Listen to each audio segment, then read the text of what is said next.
calling the doctor because the doctor on call was gonna send me home, and she was like, "No, you cannot. Something is wrong with her." And my blood pressure was like 200 and something over 100 and something, and she was like, "Something is wrong with this girl. You can't just send her home. Like you can't just send her back home." So that was really crazy to have gone through that. And my family was so funny because as soon as I got out of the hospital, I finally was out in April of 2014. And then I called Job Corps and was like, "Hey, can I still have my spot?"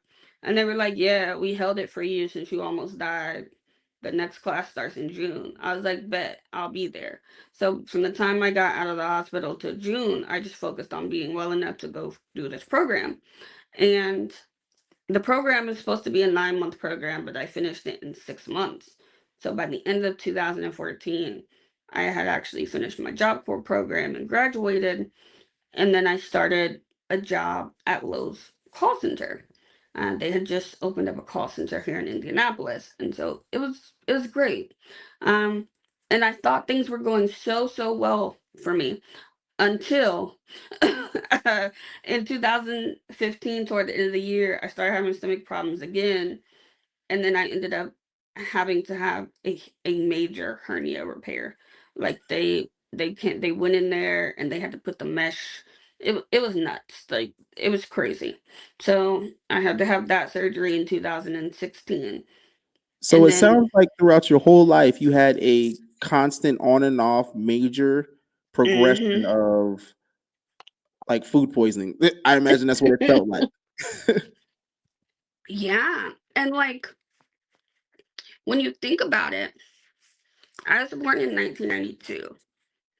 My health problems essentially started in 1997 and then never stopped ever.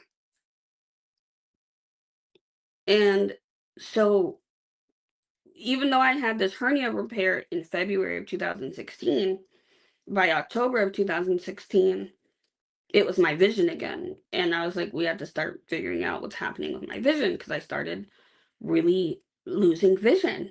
Um, and that was really scary for me because I loved my job and I was happy. And I was like, I don't think I can adjust to being blind right now. Like I just can't do that.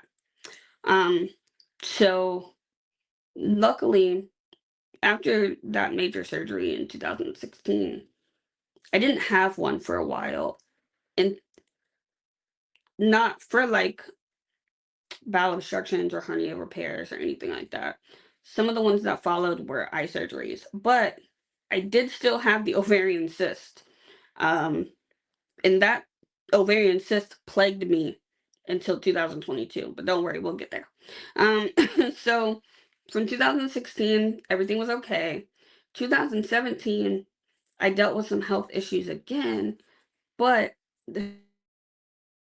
my grandmother started getting very ill, and my grandmother had lupus.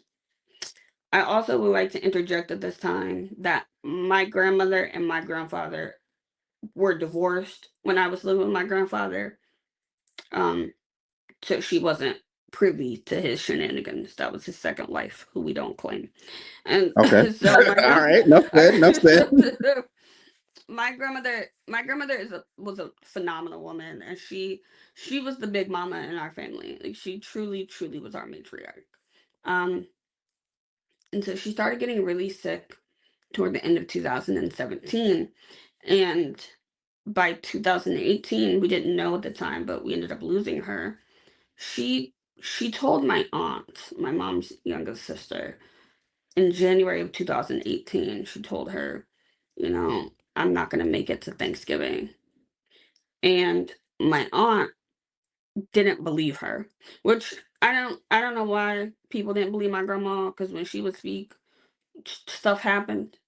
But I think it's because nobody wanted to believe it. But in Okay. 2018, she started sharing her recipes with us, and she made a point to spend more time with us and Oh all the no. things because she knew that we were going to lose her. And Yeah, the sharing of the recipes. hmm and that was really tough because at the time, um I was going my ex and we had been together for 5 years, and we were engaged to be married, and we ended up breaking up. I told him, like, we can't keep doing this. Like, we're too old. I had told him basically if we broke up again, I was done for life. Like, don't break up with me and think you can just keep coming back. And it was one of those Yeah. things where we were very unequal. I was older, and I was very certain in the kind of life that I wanted. And he was very young, and he hung out with very young-minded people who basically told him, like, "You're too young to wanna settle down in your 20s, so don't." Um, and, you know, it happens. We all end up in those kind of situations, and but the thing that made it harder was, well, as we were going through our breakup, I miscarried, and so that was very, very tough, um, to have miscarried, and then my grandma passed away only a couple of months after that. And then a couple of months after that, the dog I had since I was, I don't know, like 15 or something, she died. Um, and then my one of my brother's really good friends, who became one of my really good friends, was killed in 2019 during a hate crime. So between 2018 and 2019, things got really, really intense in my family. Um, but after my miscarriage, Yeah. I couldn't breathe. Like, I started getting all these sinus infections and upper Okay. respiratory Okay. I infections. thought you were talking about like some. It felt like somebody was pressing on your chest, like you couldn't breathe, like physically No, couldn't I breathe. That's mean, why I was like, "Whoa." no, I literally couldn't breathe. And so, Okay. um, eventually they sent me to an ear, nose, and throat doctor, and they told me that my body, because it didn't recognize I miscarried right away, it was still trying to function as if I was pregnant. And I guess your Oh, sinuses can, like, blow up. And so my sinuses blew up and they got infected. And I had to have this crazy sinus surgery in yeah. 2019. But funnily enough, I'm glad you brought up not being able to breathe, because leading up to the surgery, I kept telling them, I don't want to have the surgery. I'm not going to be able to breathe. I don't want to Hmm. have the surgery. I'm not going to be able to breathe. And everybody Okay. was like, Michelle, you're just really overwhelmed. I'm not overwhelmed, but I allowed them to talk me into the surgery because Yeah. I miscarried in August of 2018. I didn't have the surgery until May of 2019. So it was a lot of time Dang. not not being able to breathe. You know what I mean? And so they were Woo. like, go ahead and have this surgery. Now I will pause and say, unfortunately, that's an ongoing thing with me. Hmm. Doctors doctors I think I'm a hypochondriac until they realize, oh, snap, like something really is medically wrong with you. Um, Okay. and I attribute that to two things: being a woman, but also being a Quick, woman of quick color. question. Quick question, because there may be individuals who don't know what a hypochondriac is. Is that when you're faking symptoms? So a hypochondriac tends to believe that they are sick even when they are not. Hmm. And so a hypochondriac might say, oh, I don't know, I have internal bleeding or something. I'm like, I have a stomach ache, I think I'm bleeding internally, I need to go to the hospital.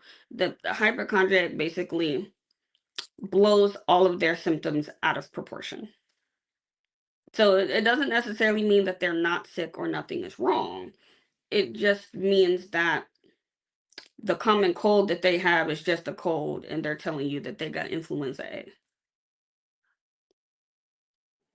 So I had somebody say that that's how some women get the pregnancy nose. Have you heard of a pregnancy nose? That's what it's called. Yep. Oh, I've never heard of it. It's my first time hearing it. I'm like, what? It's That's what actually it's my called. wife. My wife said that. Like, that's how some women get the pregnancy nose. She's hmm watching behind the scenes as we're doing this. So Yeah. It's it that's was it, dope. it was a tough time, yeah. And so we ended up they talked me into the surgery, and guess what happened? I couldn't breathe. I was Uh, just about to say, I was like, you can't breathe. so what ended up happening George Floyd, that's was wild. My blood didn't clot properly during the surgery. So all of my blood drained into my lungs. And when they took the tube out, my lungs were full of blood. So they had That to is the worst type re-intubate of me. pneumonia. They had to re-intubate me, and I ended up spending 5 days in the ICU after what was supposed to be a simple surgery. And so it was like, I told my whole family, next time I tell you I'm not having surgery, just don't make me have surgery. That's crazy. So did they mark you as high risk after that? Oh yeah, I've Okay. been high risk for years. I I I'm was I would hope so, but I'm high risk pregnancy, high risk surgery, high risk like just I'm like, like yo, you've been getting cut open since you was 5. Like, yeah, yeah. Oh no, it gets better. Just wait till I finish 2019. So I had this whew, sinus surgery. I I'm was afraid in to hear COVID for you. okay. Oh man, we're not even to COVID yet. I got it twice. So I after this surgery, I spent the summer recovering, and then guess what happened toward the end of the summer? Boom, another eye surgery. Now this eye surgery was really serious because they were like, it will either help you or it won't. Like we'll either be able to save the remaining vision in your right eye or we won't. There's no in They literally between. pulled the Who Wants to Be a Millionaire. You can have a 50-50 right now. Yeah. And I was like, all right, let's do it. I mean, the worst that can happen is I'm not gonna be able to see. And so I did the surgery, lost 80% of my remaining vision in that eye. The surgery happened in September. In November 26th of 2019, I spent it in the emergency room. You know why? Because that damn cyst. By this time, this cyst is 9.4 centimeters and it's wrapped around my right ovary. Okay. Just I mean, we have grown together. Me and the cyst are friends. We have tea time. Just it's a part of my life now. And so they finally said, all right, we'll take out your like, but because I had already had two surgeries that year, and the second surgery, it was really difficult to get me out of the anesthesia. The Yeah, day before the surgery, they called me and was like, actually, we're not going to do this surgery. And we're really sorry that you're in a lot of pain, but we're going to have to find an alternative. Well, that's messed up. there was no alternative for me because they wanted to treat it as if I had endometriosis, but my insurance wouldn't pay for that because I didn't have endometriosis. So I couldn't get any of the endometriosis treatments or anything. And there's a procedure where they will go into your butt cheek and use this really small needle and like navigate it to the cyst and drain the cyst as much as they can. But I had already had that procedure so many times that they couldn't do past the scar tissue anymore. So that was no longer an option. And a lot of the birth controls didn't work for me. So it was hell. Like like it was absolute 100% hell because I was in a lot of pain and no one knew what to do for me. Hey, beautiful souls. If you love deep conversations about life, love, and spiritual growth, help us reach more like minded people. Like, comment, and share to push these powerful episodes through the algorithm. Let's build a community that thrives on wisdom and connection.